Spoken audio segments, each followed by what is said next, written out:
நான் C Joseph Vijay எனும் நான்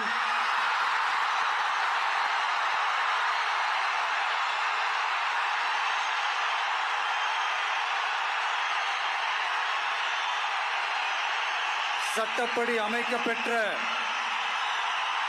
இந்திய அரசியல் அமைப்பின்பால் உண்மையான நம்பிக்கையும் மாறா பற்றும் கொண்டிருப்பேன் என்றும் இந்திய நாட்டின் ஒப்பில்லாத முழு முதல் ஆட்சியையும் ஒருமையையும் நிலை நிறுத்துவேன் என்றும் தமிழ்நாட்டு அரசின் முதலமைச்சராக உண்மையாகவும் உளச்சான்றின்படியும் என் கடமைகளை நிறைவேற்றுவேன் என்றும் அரசியல் அமைப்பிற்கும் சட்டத்திற்கும் இணங்க அச்சமும் ஒருதலை சார்பும் இன்றி விருப்பு வெறுப்பை விலக்கி பலதரப்பட்ட மக்கள் அனைவருக்கும் நேர்மையானதை செய்வேன் என்றும் ஆண்டவன் மீது ஆணையிட்டு உறுதிமொழிகிறேன். வணக்கம் மக்களே. மே 10 விஜய் அவரு சிஎம் ஆன உடனே அவர் அறிவிச்ச முக்கியமான ஒரு விஷயம், ஒரு வெள்ளை அறிக்கை பப்ளிஷ் பண்ண போறோம் அப்படிங்கிறது தான். இதுக்கு முன்னாடி வெள்ளை அறிக்கை தமிழ்நாட்டில் ஃபினான்ஸ் ரிலேட்டடா 3 வாட்டி பப்ளிஷ் பண்ணியிருப்பாங்க. ஃபர்ஸ்ட் 2001ல ஜெயலலிதா அவங்க ஒரு வெள்ளை அறிக்கை பப்ளிஷ் பண்ணாங்க தமிழ்நாட்டோட நிதி நிலைமையை பத்தி. அதுக்கப்புறமா 2021ல பிடிஆர் அவர்கள் அதே மாதிரி ஒரு வெள்ளை அறிக்கை கொடுத்தாரு. அதுக்கப்புறமா இப்ப விஜய் 2026ல ஒரு வெள்ளை அறிக்கை கொடுக்குறேன் அப்படிங்கிற ஒரு இது கொண்டு வந்திருக்காரு. இந்த வெள்ளை அறிக்கை அப்படிங்கிறது எங்க இருந்து வருது அப்படின்னு பாத்தீங்கன்னா, பிரிட்டிஷ் காலத்துல ஒவ்வொரு டாக்குமெண்ட்ஸும் ஒரு கலர் கோடிங் கொடுத்துருப்பாங்க. ஸோ சில இம்பார்ட்டன்ட் டாக்குமெண்ட்ஸ் ரெட் இல்ல கிரீன் அந்த மாதிரி ஒவ்வொரு டாக்குமெண்ட்ஸ் கொடுத்துருப்பாங்க. எந்த டாக்குமெண்ட்லாம் பப்ளிக்கான டாக்குமெண்ட்டோ கான்ஃபிடென்ஷியல் கிடையாதோ அதெல்லாம் ஒயிட் பேப்பர், ஒயிட் டாக்குமெண்ட் அப்படின்னு சொல்லுவாங்க, ஒயிட் பேப்பர்னு சொல்லுவாங்க. அதுதான் அப்படியே வெள்ளை அறிக்கையா இப்ப நம்ம பரவலா அந்த இதை யூஸ் பண்ணிக்கிட்டு இருக்கோம். இப்போ ஆல்ரெடி இந்த கவர்மெண்ட் ரிலேட்டட் பட்ஜெட் எவ்வளோ, எக்ஸ்பெண்டிச்சர் எவ்வளோ, இந்த விஷயங்கள்லாம் டிஎன் பட்ஜெட் வெப்சைட்லயே இருக்குது. எல்லா டீட்டெயிலும் அங்கே இருக்கும்போது எதுக்காக தனியா ஒரு வெள்ளை அறிக்கை அப்படின்னு சொல்லிட்டு பப்ளிஷ் பண்ணோம் அப்படின்னு பாத்தீங்கன்னா, இதுக்கு முக்கியமா ஒரு 4 காரணங்களை சொல்லலாம்.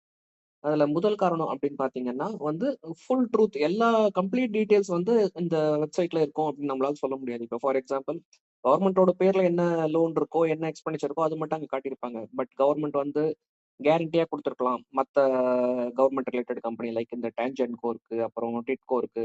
இந்த கம்பெனி பேர்ல ஏதாவது கடன் வாங்கியிருக்கலாம், இல்ல அந்த கம்பெனி பேர்ல வாங்கின கடனுக்கு கவர்மெண்ட் ஏதாவது கேரண்டி கொடுத்துருக்கலாம். ஸோ அதெல்லாம் இந்த கவர்மெண்டோட வெப்சைட்ல ஃபுல்லா கவர் ஆகாது. இது ஒரு விஷயம். ரெண்டாவது முக்கியமான காரணம் என்னன்னு பாத்தீங்கன்னா, ஒரு பப்ளிக் விசிபிலிட்டி. பப்ளிக்கோட பார்வைக்கு உண்மையாக எல்லாருமே காமன் பப்ளிக் எவ்வளோ கடன் இருக்கு, எவ்வளோ ரெவென்யூ, டாக்ஸ், ஜிஎஸ்டி எவ்வளோ வருது இதெல்லாம் பார்க்க மாட்டாங்க. ஸோ ஒரு சிஎம் ஒரு வெள்ளை அறிக்கையா கொடுக்கும்போது மக்களோட பார்வைக்கு இது வரும், நியூஸ் மீடியால அது வரும். ஸோ மக்களுக்கு இது ஒரு விசிபிலிட்டியா கொடுக்கறது ஒரு 2வது முக்கியமான ரீசன். அடுத்து பாத்தீங்கன்னா, ஏதாவது அன்பெய்டு பில்ஸ் இப்போ கான்ட்ராக்டர்ஸ்க்கோ இல்ல மத்த கம்பெனிஸ்க்கோ பே பண்ண வேண்டிய பில்ஸ் எல்லாம் கவர்மெண்ட் எலெக்ஷன் டைம்ல கொஞ்சம் தள்ளி போட்டுருக்கலாம். ஸோ அது அமௌண்ட் எவ்வளோ இருக்கும் அப்படிங்கிற விஷயம் வெப்சைட்ல வந்திருக்காது. ஸோ அந்த டீட்டெயில்ஸையும் சேர்த்து காட்டுறதுக்கு வெள்ளை அறிக்கை கொடுக்கலாம். அதுக்கப்புறமா 4வது காரணம் பாத்தீங்கன்னா, அதுல பப்ளிக்கோட எக்ஸ்பெக்டேஷன்ஸை கொஞ்சம் லோயரா வைக்கிறது. இது பாருங்க 10 லட்சம் கோடி கடன் இருக்குது. ஸோ நம்ம சொன்ன எல்லா வாக்குறுதிகளும் உடனே நிறைவேற்ற முடியாது, எனக்கு கொஞ்சம் டைம் வேணும் அப்படின்னு கொஞ்சம் டைம் வாங்குறதுக்காகவும் இந்த ஒரு வெள்ளை அறிக்கை யூஸ் ஆகும். இந்த வீடியோட ஆப்ஜெக்டிவ் என்னன்னு பாத்தீங்கன்னா, அட் தி மொமெண்ட் தமிழ்நாடு கவர்மெண்டோட வெப்சைட்ஸ்ல என்னெல்லாம் டீடைல்ஸ் அவைலபிளா இருக்கோ அதை பார்த்து நம்ம தமிழ்நாட்டோட நிதி நிலைமையை ஓரளவுக்கு புரிஞ்சுக்கலாம். எவ்வளவு ரெவென்யூ இருக்கு, எவ்வளவு எக்ஸ்பெண்டிச்சர் இருக்கு, கடன் எவ்வளவு இருக்கும், அதெல்லாம் ஓரளவுக்கு புரிஞ்சுக்கலாம். அதுக்கப்புறமா வெள்ளை அறிக்கை வந்த அப்புறம் அந்த டாக்குமெண்ட்டையும் இந்த டாக்குமெண்ட்டையும் நம்ம சேர்த்து கம்பேர் பண்ணி பார்க்கலாம். வாங்க இப்போ வீடியோக்குள்ள போகலாம். தமிழ்நாட்டோட ஒரு வருஷத்துக்கான ரெவென்யூ ரிசிப்ட்ஸ் பாத்தீங்கன்னா 3,44,000 கோடி. அதுக்கப்புறமா ரெவென்யூ எக்ஸ்பெண்டிச்சர் பார்த்தீங்கன்னா 3,93,000 கோடி. ஸோ நம்மளோட தினசரி செலவுக்கான பணமே நம்மளோட ரெவென்யூலேருந்து வரல. இதுலயே நமக்கான டெபிசிட் 49,000 கோடி இருக்குது. இதை தவிர்த்து நம்ம செய்யக்கூடிய கேபிட்டல் எக்ஸ்பெண்டிச்சர் இருக்கு, அதுக்கான செலவு கிட்டத்தட்ட ஒரு 59,000 கோடி. ஸோ இதுபடி பார்த்தீங்கன்னா நீங்க ஒரு வருஷத்துக்கு நம்ம கிட்டத்தட்ட 1,00,000 கோடி டெபிசிட்ல இருக்கும். இந்த 1,00,000 கோடி எங்கேருந்து நமக்கு வரும்? கண்டிப்பா கடன் வாங்கினா தான் கிடைக்கும். இதை தவிர்த்து நீங்க பார்த்தீங்கன்னா தமிழ்நாடோட ஃபிஸ்கல் டெபிசிட் பார்த்தீங்கன்னா 3%. ஸோ இந்த வட்டி நம்ம கடன் வாங்குறோம் இல்லையா, அந்த கடன் வாங்குறது நம்மளோட டோட்டல் ஃபிஸ்கல் டெபிசிட்ல 3%. இது ஒரு அக்செப்டபிள் பர்சன்டேஜ். அதுக்கப்புறமா நம்மளோட கடன், மொத்த கடன் ஆஃப் தமிழ்நாடு எவ்வளோன்னு பார்த்தீங்கன்னா 26% அப்படின்னு கொடுத்துருக்காங்க. இது வந்து நம்மளோட ஜிஎஸ்டிபியில் 26% அப்படின்னு நீங்க பார்த்தீங்கன்னா, இது கிட்டத்தட்ட 10,00,000 கோடி. இதுதான் வந்து விஜய் வந்து அந்த ஸ்வேரிங் இன் செரமனில சொன்னது. தமிழ்நாட்டுல 10,00,000 கோடி கடன் இருக்கு அப்படின்னு சொல்லிட்டு. இதுல இப்ப நீங்க பார்த்தீங்கன்னா, நம்மளோட ரெவென்யூ எக்ஸ்பெண்டிச்சர், கேப்பிட்டல் எக்ஸ்பெண்டிச்சருக்கு நம்ம கடன் வாங்குறோம்னு வச்சுக்கோங்களேன். கேப்பிட்டல் எக்ஸ்பெண்டிச்சர் என்னது? ரோட்ஸ் போடுறது, பில்டிங் டைடல் பார்க் மாரி கட்டுறது, இல்லன்னா பிரிட்ஜஸ் கட்டுறது, இல்லன்னா அர்பன் அக்ரிகல்ச்சருக்காக செலவு பண்றது, இரிகேஷன் ஃபெசிலிட்டீஸ், இல்லன்னா அர்பன் இன்ஃப்ராஸ்ட்ரக்சர் இந்த மாரிலாம் செலவு பண்ணீங்கன்னா, இது வந்து உங்களுக்கு ஃபியூச்சர்ல ஒரு பெனிஃபிட் குடுக்கும். இப்போ கவர்ன்மெண்ட் ரூ. 1 ஒரு கேப்பிட்டல் எக்ஸ்பெண்டிச்சர் செலவு பண்றாங்கன்னு வச்சுக்கோங்களேன். ஒரு ரோடுக்கு ஒரு ரூ. 1 செலவு பண்றாங்கன்னா, அது ஒட்டி வந்து பிரைவேட் பிளேயர்ஸ் வந்து கிட்டத்தட்ட ரூ. 2லிருந்து ரூ. 4 செலவு பண்றாங்க அப்படின்னு ஒரு கணக்கு சொல்லுது. ஸோ கவர்ன்மெண்ட் எவ்வளோக்கு எவ்வளோ கேப்பிட்டல் எக்ஸ்பெண்டிச்சர் செலவு பண்றாங்களோ, அது வந்து ஒரு வருமானமா ஃபியூச்சர்ல தமிழ்நாட்டுக்கு கிடைக்கும். பிளஸ் அது ஒரு வேலை வாய்ப்பையும் நெறைய பேருக்கு ஏற்படுத்தி குடுக்கும். பட் இதே நேரத்துல நீங்க ஒரு ரெவென்யூ டெபிசிட்காக நீங்க ரெவென்யூக்காக நீங்க செலவு பண்றீங்கன்னு வச்சுக்கோங்களேன். ஒரு வட்டி கட்டுறீங்களோ, இல்லன்னா வெறுமனே ஒரு மானியமா குடுக்குறீங்களோ, அது கவர்ன்மெண்ட்டுக்கு டைரக்ட்டா ஒரு பெனிஃபிட்டா வராது. ஸோ நம்போ கேபிட்டல் எக்ஸ்பெண்டிச்சர்க்காக கடன் வாங்கணும்னா, அது தப்பு கிடையாது. பெரிய தப்பு கிடையாது. அது ஒரு நல்ல விஷயமும் கூட. பட் ரெவென்யூக்காக நம்ம கடன் வாங்குறோம்னா, அது நல்ல விஷயம் கிடையாது. அது தமிழ்நாட்ட ஃபியூச்சர்ல டெஃபினட்டா பாதிக்கும். 14,000 கோடின்னு பார்த்தோம். அதுல வந்து அது எங்கேருந்து வருது அப்படின்னு பார்க்கலாமா? நம்மளோட ஸ்டேட்ஸ் ஓன் டாக்ஸ் ரெவென்யூ அது வந்து 2,29,000 கோடி. அதாவது இது வந்து இந்த ஜிஎஸ்டி கூட இருக்கலாம். ஜிஎஸ்டி அப்புறம் பெட்ரோல், டீசல்ல போடுற டாக்ஸ், அப்புறம் லிக்கர்ல போடுற டாக்ஸ்.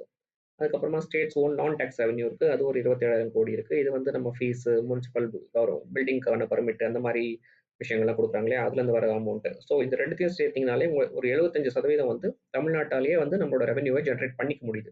ஸோ நம்ம சென்ட்ரல்ல இருக்கிற டிபெண்டன்சி வந்து ரொம்ப கம்மி. இப்போ நீங்க இதே வந்து உத்தரப்பிரதேஷ்லாம் பார்த்தீங்கன்னா, வெறும் 40% மட்டும் தான் அவங்களோட ஓன் ரெவென்யூவா இருக்கும். மத்தபடி மிச்சம்லாம் வந்து கவர்மெண்ட்டோட சப்போர்ட்டா இருக்கும். சென்ட்ரல் கவர்மெண்ட்டோட சப்போர்ட்டா இருக்கும். பட் தமிழ்நாட்ட பொறுத்தவரைக்கும் கிட்டத்தட்ட 75% நம்மளோட ஓன் டாக்ஸ் ரெவென்யூவா இருக்குது. நெக்ஸ்ட் பார்த்தீங்கன்னா, government grants in eight from union government. அவங்க குடுக்குற சென்ட்ரல் கவர்மெண்ட் குடுக்குற சப்போர்ட் பார்த்தீங்கன்னா 24,000 கோடி.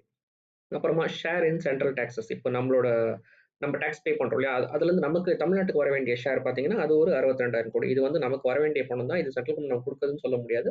பட் இது நம்மளோட share.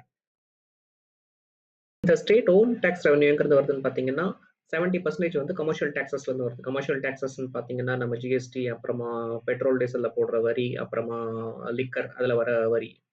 Next stamps and registration இதுலேருந்து வர நம்ம ரெஜிஸ்ட்ரேஷன்லாம் பண்றோம் இல்லையா? ப்ராப்பர்ட்டி அதுலேருந்து வர ரெவென்யூ வந்து ஒரு 13%. அப்புறமா ஸ்டேட் எக்சைஸ் ஆல்கஹாலோட மேனுஃபேக்சரிங் அண்ட் டிஸ்ட்ரிபியூஷன் அதுவும் டாஸ்மாக் பண்றாங்க. அதுல வந்து 6% வருது.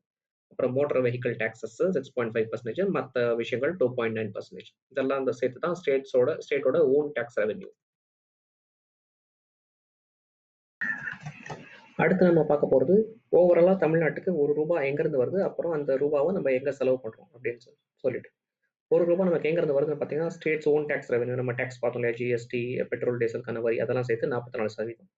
அதுக்கப்புறமா 5.4% வந்து ஸ்டேட்ஸ் ஓன் நான் டாக்ஸ் ரெவென்யூ. இது வந்து மற்ற ஃபீஸ் அண்ட் ஃபைன்ஸ் அதுலேருந்து வருது.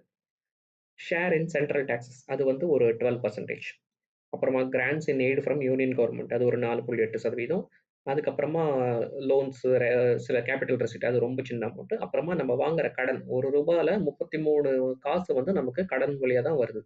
ஸோ இதுதான் இதுல நமக்கு முக்கியமான விஷயம். ஸோ இந்த ரூ. 1 இவங்க எங்க செலவு பண்றாங்கன்னா, ரீபேமெண்ட் ஆஃப் டெட் கடன் அடைக்கிறதுக்கு 10% போகுது.